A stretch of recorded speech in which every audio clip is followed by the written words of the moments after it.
Thank you very much. This is a great conference. I'm very impressed. It makes a conference I did years ago called Reinventing Resuscitation look very amateur. So things have moved along. I'm going to talk to you about cardiac arrest briefly today and about people who are too healthy to die and ways that we can extend the window of resuscitation in these people. Some disclosures I won't dwell on. We'll put it in the context of a case, then we'll talk about mechanical CPR as a bridge to PCI and mechanical CPR as a bridge to ECMO, extracorporeal CPR, and that as a resuscitation strategy. So we saw a nice resuscitation room in one of the talks earlier at Jefferson. We have a trauma bay that sometimes we use as medical resuscitation. At Penn now, John has a beautiful ED ICU and resuscitation area, but you need rooms to take care of these patients in.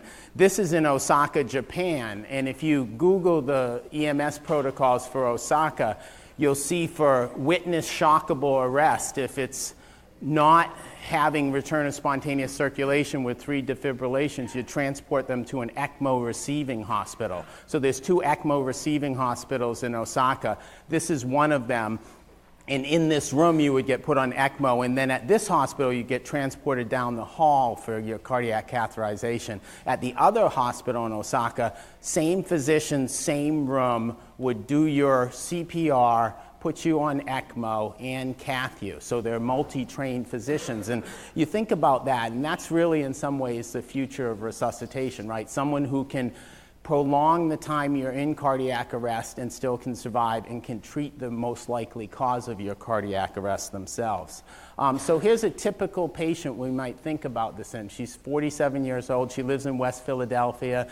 She has hypertension. She smokes, and she calls 911 saying, I'm short of breath. So she's in good health prior to her arrest, right? She makes this phone call herself, and when the medics get there, they see her behind a door. It's wood on the bottom, glass on the top, and she's signaling that she can't breathe. They start up the walk, and she collapses. She's behind a locked door, and they have to break the glass and get inside. It's a witnessed arrest, right? So they get there, they break the door open, they check for a pulse, and she has no pulse, so they start CPR. So this is just a typical case of cardiac arrest at this point. This is all going well. She gets immediate CPR. They check a rhythm, and she's in ventricular fibrillation, and they shock her. So this patient should do well. This should maybe even be one of those 1 or 2 shock wonders where they wake up and they say, what happened to me? She gets high-quality CPR from the Philly medics, but it doesn't go the way we want it to. She doesn't get return of spontaneous circulation. She gets intubated. She's been defibrillated 3 times, some epi and amiodarone. So in Osaka, they go to an ECMO receiving hospital, and this is 2009 in Philly. They come to us at Penn. And it's a short transport time. It's actually 15 minutes from collapse to arrival in the Penn ED. And this is what happens with this poor woman. Continued ACLS, 44 minutes after arrival at Penn, so this is 59 minutes of cardiac arrest.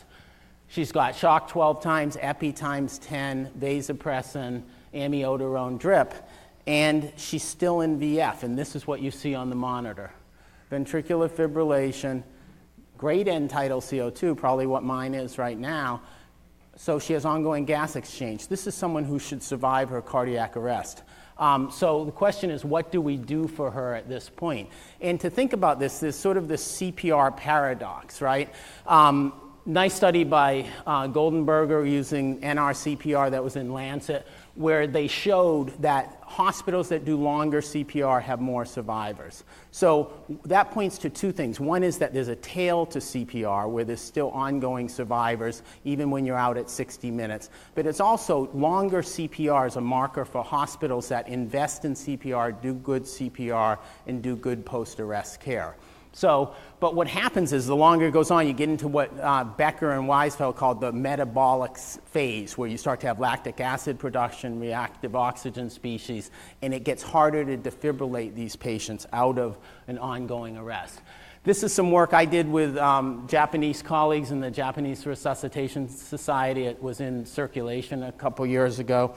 And this is a curve of all the arrests in Japan over an extended period of time, and you can see the number of survivors, and what we're looking for is 100% of the neurologically intact survivors. And then depending upon witness status and the type of rhythm, you see that you have to do CPR for 40 to 50 minutes to get 99% of those survivors. But you can also see that this curve tails off dramatically at about 20 minutes. So we're not doing much to get more survivors once we hit 20 minutes. So what we need to think about is how we can move in the direction of the 20-minute cutoff and use other strategies to get more survivors. So what might those strategies be, and what are our options for this patient we're talking about?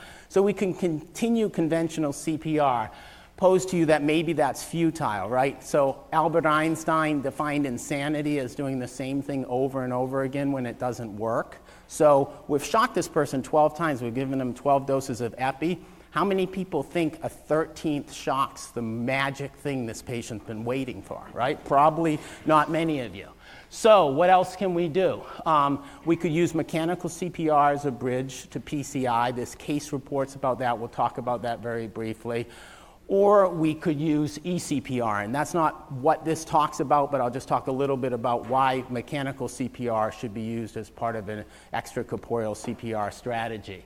So there's observational studies about that, case series. There's the SAVE-J trial and the CHEER trial. Those are the most famous ones. And then I'll talk about some of the work from Minneapolis that's come out recently. This is Dr. Sakamoto, similar hairstyle to Albert Einstein. He was the head of the SAVE-J trial. What that trial was a prospective observational trial, not a randomized trial, of extracorporeal CPR, putting someone on FEM, VA, ECMO in the ED in refractory arrest versus continuing conventional therapy, and showed 13% good neurologic outcome versus 2%. So it suggests that when you hit about 30 minutes of arrest, you need a different strategy to rescue these patients. So we could do what is standard of care in United States EDs. We could terminate resuscitation attempts, right? So we're 59 minutes into this arrest, call the code, right? So the time of death was. And that's really our options. Continue the same thing, call the code, mechanical CPR, or eCPR. That's what we can do for this person. So let's just talk a little bit about mechanical CPR as a bridge. This guy maybe needs a psychiatrist, not a cath lab. We can use either Autopulse or Zoll. Those are our two options that are available right now. Take the humans out of the situation, give you continuous CPR. This is not a debate about pre-hospital conventional CPR versus mechanical CPR. It's using this as a bridge to something else. This is a cool study that was in JACC back in 2007 from some of Norwegian colleagues. They talked about 2 cases of witnessed VF. Go to the cath lab on Lucas, open up the LAD. One of the guys, 110 minutes, no return of spontaneous circulation. They pronounce him dead. The other woman, they open her up, return of spontaneous circulation, discharged from the hospital, neurologically intact. And then they studied this in some pigs, and then they looked at mannequins, because the big problem with the Lucas on is you have to figure out how to shoot your picture so you can see the coronary arteries. This is a Swedish mannequin, looks like a human to me. So here's a case report. This is a guy walking in a village in Italy. He has known coronary artery disease, has an arrest. The person with him calls 911. She doesn't know CPR, so she gets dispatcher-assisted CPR. And then the medics get there, shock, amiodarone, sounds very much like the case that I'm talking about from Penn. Helicopter team gets there, they put a Lucas on, and then at 40 minutes, this guy's doing worse than our patient because his VF has degenerated to PEA, and they make a decision to transport to a facility. It's a long flight from Jefferson to Italy, but we went and got the person and brought them to a cath lab, right? So they ice bags and Lucas, so they're starting hypothermia, continuing mechanical CPR. They get to PCI, stent the LAD. You see a theme here. Many of these people are proximal LAD or left main trunk occlusions. You see a pretty jacked up ABG, lactate level, and then you reperfuse that ischemic myocardium and you get spontaneous return of circulation. You get that without even defibrillating the person. 115 minutes of a cardiac arrest, 90 minutes on Lucas. The guy gets hypothermia, extubated, goes home to rehab and then neurologically intact. So it shows you how you can expand that window of CPR and save more patients using this strategy. Just to look very briefly at what you can do here. So this is using a Lucas device in the cath lab. This is from Physio Control. You can grab it off their website if you want. But it just shows you, after it sits there too long, doing angiography with the Lucas device running. So here's someone with a left circ lesion, LAD, left circ, and you can see the device running. You can get decent films with that. Turn the Lucas on and off, and then you can see them running a wire through the circ, and then they're going to put a balloon in and stent this person, all with the Lucas device running. So that's what you can do if you learn how to do this in the cath lab. So last thing I'll just tell you about is how eCPR can fit into this. This is really the state of the art. This is Dimitri Yiannopoulos, who's an interventional cardiologist at University of Minnesota. And what they've done in the EMS protocol in Minnesota is do what it says in Osaka. So if someone has a witnessed VF arrest and they don't have return of spontaneous circulation after 3 defibrillations, they're taking them straight to the cath lab at University of Minnesota, and they put them on ECMO, do angiography and PCI. And this was a report in JAHA back last year where they looked at the first 27 people transported, 18 of them met inclusion criteria. They were able to get all but one of them on ECMO. Most of them need a PCI. Most of them need a stent. They have an ischemic cause of their arrest. And look at their survival, 55% survival to discharge, and almost all those patients neurologically intact. So this is a strategy that works if you build a whole systematic way of doing this for these patients.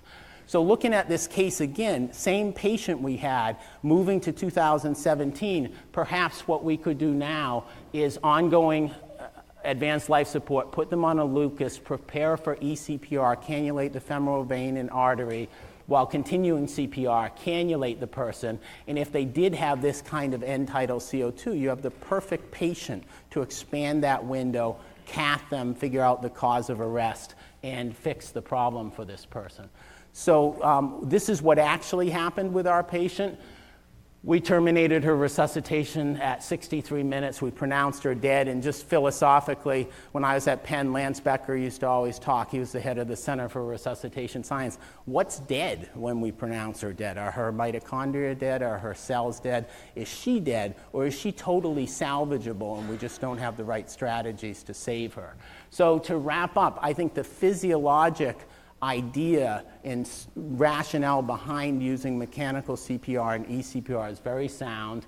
It lengthens the salvageable window. You need to do high quality CPR in the pre-hospital setting, then high quality transfer to a mechanical device.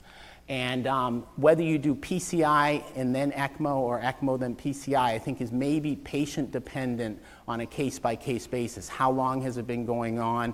What do I think the cause is? And where am I going to move from there?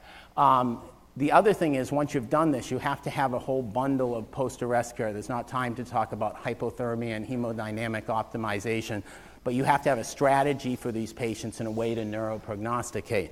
Once we figure this out in the ED, we can do what they do in Regensburg, Germany. We can get a nice little Audi sports wagon, put our ECMO equipment in it, and their EMS protocol for witnessed arrest is that ECMO cannulation capable physician goes to the place where the person is, and they cannulate the person and then take them straight to the cath lab. So that's like the future of this, and that's what you can do. 55% survival, neurologically intact, for the people they cannulate in a house or a shopping mall in Regensburg. So thank you.